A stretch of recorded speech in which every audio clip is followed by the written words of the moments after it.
જામનગરમાં જિલ્લા એસઆરપીએફ કેમ્પમાં ગણેશ મહોત્સવની ઉજવણી કરાઈ।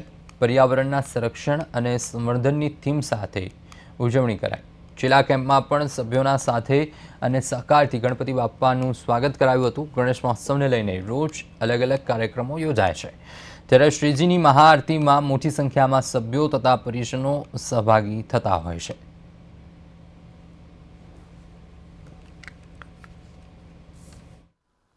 જૂથ 17 રાજ્ય અનામત પોલીસ દળ જૂથ 17 ચેલા જામનગર ખાતે આજે પરિવાર છે અમારો અહીંયા બહુ મોટો માનવ સમૂહ રહીએ છીએ। અમારી સંખ્યા લગભગ 800 જેટલી છે। દરેક તહેવાર અહીંયા સામાજિક સૌહાર્દથી ઉજવવામાં આવે છે। એ તહેવારોના ભાગરૂપે ગણેશ મહોત્સવ જે અત્યારે ચાલુ છે, તો દર વર્ષની જેમ આ વર્ષે પણ જૂથ 17 ચેલા ખાતે ભગવાન ગણેશની સ્થાપના કરવામાં આવેલી છે। અલગ અલગ થીમ દર વર્ષે અમે નક્કી કરીએ છીએ। આ વર્ષે અમારી થીમ ગો ગ્રીન હતી, તો પર્યાવરણનું સંરક્ષણ થાય અને પર્યાવરણની જાળવણી માટે ભાવિ નાગરિકો પણ એના માટે જાગૃત બને, એના થીમ સાથે ગણેશ મહોત્સવની ઉજવણી કરવામાં આવી।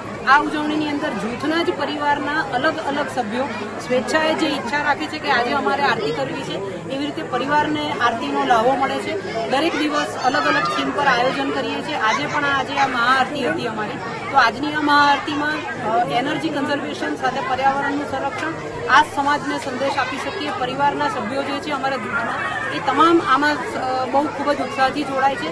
અને આ મહોત્સવ એવો હોય છે કે જે અન્ય ઉત્સવો તો એક દિવસ હોય છે, પણ ગણેશ મહોત્સવ 10 દિવસ સુધી સળંગ આયોજન થાય છે અને ખૂબ જ ઉત્સાહભેર અમારા જૂથના તમામ સભ્યો આમાં ભાગ લે છે।